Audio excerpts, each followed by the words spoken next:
इस्लामाबाद का रुख करेंगे, जहां मकामी अदालत आज बानी पीटीआई और बुशरा बीबी की दौरान इद्दत निकाह केस में सजा मुअत्तली की दरखास्तों पर फैसला सुनाएगी।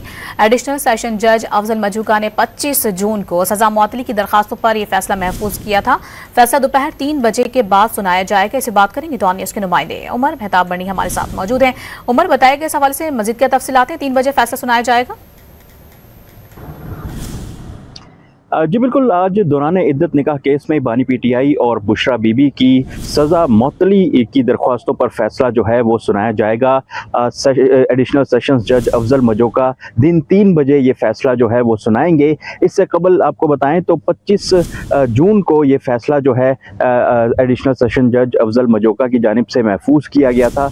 इस केस के पस मंज़र के हवाले से आपको बताएं तो 25 नवंबर 2023 को खावर मानिका की जानिब से एक कंप्लेंट जो है वो इस्लामाबाद की सिविल अदालत में दायर की गई थी, जिसमें यह कहा गया था कि बानी पीटीआई और बुशरा बीबी का निकाह जो है वो दौरान इद्दत हुआ है, जिसकी वजह से उनका रुजू का हक जो है वो मजरूह हुआ है। और ये शिकायत उन्होंने अदालत में दायर की थी, जिस पर बाकायदा तौर पर ट्रायल किया गया और सिविल जज कुदरतुल्लाह की जानिब से बानी पीटीआई और बुशरा बीबी को 7 साल कैद की सज़ा जो है वो सुनाई गई थी। तहम उसके बाद बानी पीटीआई के वकला की जानिब से जो है इस फैसले को इस्लामाबाद की सेशन अदालत में चैलेंज किया गया था। सेशंस जज शाहरुख अर्जमन जो थे वो इब्तदाई तौर पर इस अपील को सुन रहे थे। तहम जिस दिन फैसला उनकी जानिब से सुनाया जाना था, उस दिन खावर मानिका की जानिब से सेशंस जज शाहरुख अर्जमन पर जो है वो अदम एतमाद का इजहार कर दिया गया, जिसके बाद सेशंस जज शाहरुख अर्जमन ने फैसला सुनाने के बजाय ये केस जो है वो किसी दूसरी अदालत को मुंतकिल करने के लिए इस्लामाबाद हाई कोर्ट को खत लिख दिया।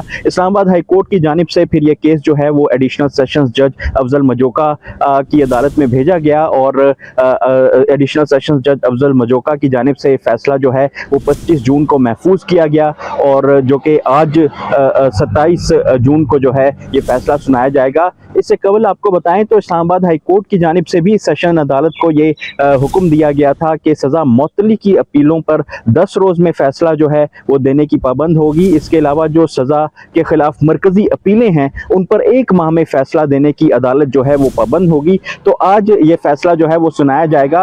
अब दौरान इद्दत निकाह केस में ये फैसला जो है वो इंतहाई अहमियत का हामिल इसलिए है क्योंकि बानी पीटीआई और बुशरा बीबी पर और कोई मुकदमा भी नहीं है जिसमें वो ज़ेरे हिरासत हैं, चूँकि या तो जो दीगर मुकदमे हैं उनकी सज़ा जो है वो मुअत्तल हो चुकी है या फिर वो उन मुकदमात में ज़मानत पर हैं। तो आज अगर बानी पीटीआई और बुशरा बीबी की दौरान इद्दत निकाह केस में सज़ा मुअत्तल होती है तो ऐन मुमकिन है कि बानी पीटीआई और बुशरा बीबी को अडयाला जेल से रिहाई हासिल हो जाएगी। जी।